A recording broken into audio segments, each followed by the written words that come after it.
नमस्कार, ये आकाशवाणी है। अभी आप मनोज कुमार शर्मा से समाचार सुनेंगे।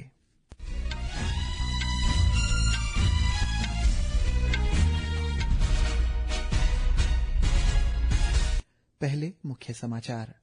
इंदौर को लगातार 8वें साल सबसे स्वच्छ शहर का खिताब मिला। सूरत को दूसरा स्थान। राष्ट्रपति द्रौपदी मुर्मू ने विभिन्न श्रेणियों में 78 स्वच्छ सर्वेक्षण पुरस्कार प्रदान किए। बिहार सरकार ने राज्य विधानसभा चुनावों से पहले उपभोक्ताओं को 125 यूनिट तक मुफ्त बिजली देने की घोषणा की। अमेरिकी राष्ट्रपति डोनाल्ड ट्रंप ने कहा कि भारत के साथ व्यापार समझौते को जल्द ही अंतिम रूप दिया जाएगा। आईएमडी ने आज मध्य प्रदेश और उत्तर प्रदेश के कुछ हिस्सों में अत्यधिक भारी बारिश के रेड अलर्ट जारी किया। केरल और कर्नाटक के कई जिलों में स्कूलों की छुट्टी घोषित। खराब मौसम के कारण अमरनाथ यात्रा रोक दी गई। इधर ईटानगर मौसम विभाग ने आज अरुणाचल प्रदेश के 7 जिलों के लिए येलो अलर्ट जारी किया।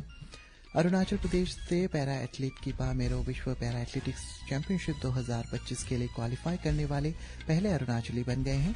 और शतरंज में भारतीय ग्रैंड मास्टर और प्रज्ञानंदा ने लास वेगस में फ्रीस्टाइल ग्रैंड स्लैम में मैग्नस कार्लसन को हराकर क्वार्टर फाइनल में प्रवेश किया। अब समाचार विस्तार से। राष्ट्रपति द्रौपदी मुर्मू ने स्वच्छ सर्वेक्षण 2024-25 के 9वें संस्करण के पुरस्कार आज नई दिल्ली में आयोजित एक समारोह में प्रदान किए। इस अवसर पर राष्ट्रपति ने इस बात पर प्रकाश डाला है कि स्वच्छता विकसित भारत 2047 के दृष्टिकोण का एक सबसे महत्वपूर्ण पहलू है।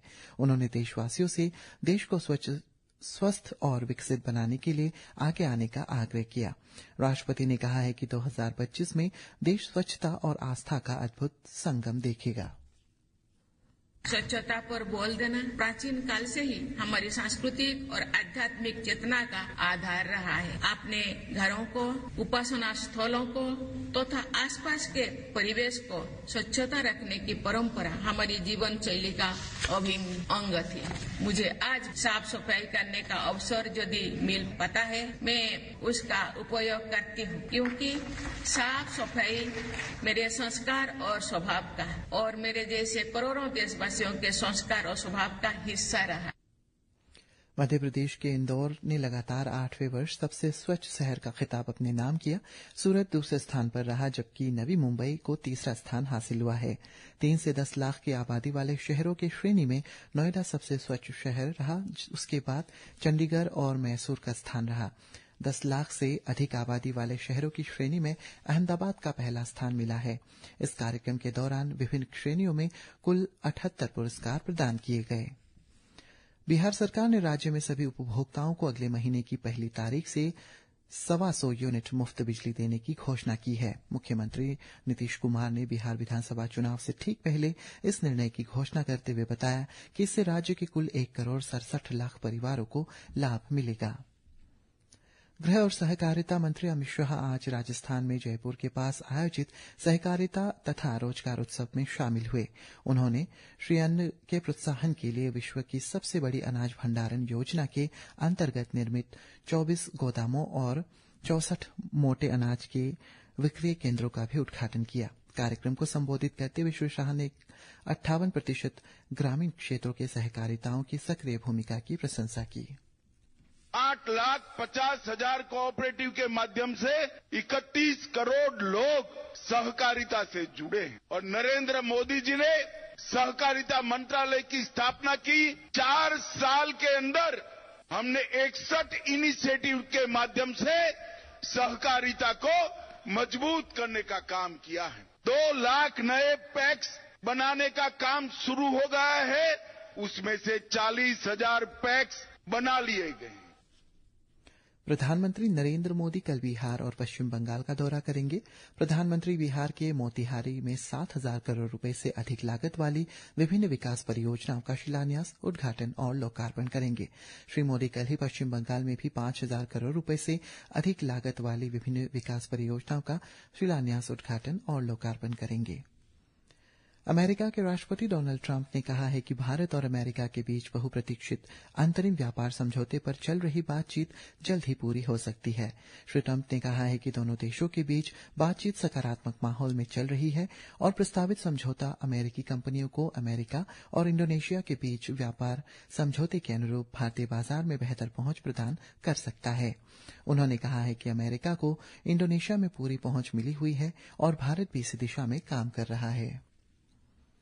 इराक में अलकुट शहर में एक हाइपर मार्केट में आज लगी भीषण आग में कम से कम 50 लोग मारे गए हैं और कई अन्य घायल हो गए।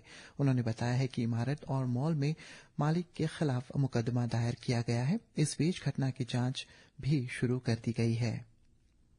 भारत ने खसरा और रुबेला के प्रकोप से निपटने में बोलिविया की सहायता के लिए 3 लाख टीकों की खुराक और आवश्यक सहायता सामग्री भेजी है। एक सोशल मीडिया पोस्ट में विदेश मंत्रालय के प्रवक्ता रणधीर जायसवाल ने कहा है कि भारत अपने अल्प विकसित और विकासशील देशों के साथ खड़ा है। पेट्रोलियम और प्राकृतिक गैस मंत्री हरदीप सिंह पुरी ने आज कहा है कि दुनिया के कई हिस्सों में भू राजनीतिक परिस्थितियों के बावजूद भारत ने ऊर्जा उपलब्धता, सामर्थ्य और स्थिरता की चुनौतियों का सफलतापूर्वक सामना किया है। नई दिल्ली में एक जनसभा को संबोधित करते हुए उन्होंने कहा है कि भारत ने उन देशों की सूची का विस्तार किया है जहां से वह ऊर्जा आयात करता है। केंद्रीय सड़क परिवहन और राजमार्ग मंत्री नितिन गडकरी ने कहा है कि इस साल के अंत तक देश की लॉजिस्टिक लागत घटकर 9% रह जाएगी। आज नई दिल्ली में एक निजी समाचार चैनल के कार्यक्रम को संबोधित करते हुए श्री गडकरी ने कहा है कि लॉजिस्टिक लागत में कमी से भारत का निर्यात 1.5 गुना बढ़ जाएगा। श्री गडकरी ने कहा कि सरकार प्रदूषण और यातायात जाम को कम करने के लिए प्रयासरत है। कर्नाटक सरकार ने पिछले महीने बेंगलुरु में चिन्नास्वामी स्टेडियम में गेट के बाहर हुई भगदड़ के लिए royal Challengers Bengaluru IPL cricket team को जिम्मेदार ठहराया है। इस भगदड़ में 11 लोगों की मौत हो गई थी और 50 से ज्यादा लोग घायल हो गए थे। रिपोर्ट में कहा गया है कि आरसीबी ने आईपीएल चैंपियनशिप जीतने का जश्न मनाने के लिए आवश्यक अनुमति और लाइसेंस नहीं लिया था। दिल्ली सरकार ने आम आदमी पार्टी सरकार के शासनकाल में जय भीम मुख्यमंत्री प्रतिभा विकास योजना के कथित घोटाले की भ्रष्टाचार निरोधक शाखा एससीबी से जांच कराए जाने के आदेश दिए हैं। नई दिल्ली में संवाददाता सम्मेलन में शिक्षा मंत्री आशीष सूद ने आम आदमी पार्टी पर इस योजना के तहत कोविड-19 के दौरान 145 करोड़ रुपए के घोटाले का आरोप लगाया। मौसम विभाग ने कल तक मध्य प्रदेश और उत्तर प्रदेश के कुछ हिस्सों में अत्यधिक मूसलाधार वर्षा का अनुमान लगाया है। आकाशवाणी समाचार से विशेष बातचीत में मौसम विभाग के वरिष्ठ वैज्ञानिक डॉक्टर आरके जैनामणि ने बताया है कि अगले 3 दिनों के लिए केरल, माहे और दक्षिणी आंतरिक कर्नाटक में भारी बारिश के ऑरेंज अलर्ट जारी किए हैं। आज बिहार, उत्तराखंड, हरियाणा, पंजाब, दिल्ली, हिमाचल प्रदेश, जम्मू कश्मीर, लद्दाख, गिलगित बाल्टिस्तान, मुजफ्फराबाद, राजस्थान, छत्तीसगढ़ और झारखंड के कुछ हिस्सों में गरज बिजली और तेज हवाओं के साथ तेज बारिश होने का अनुमान है।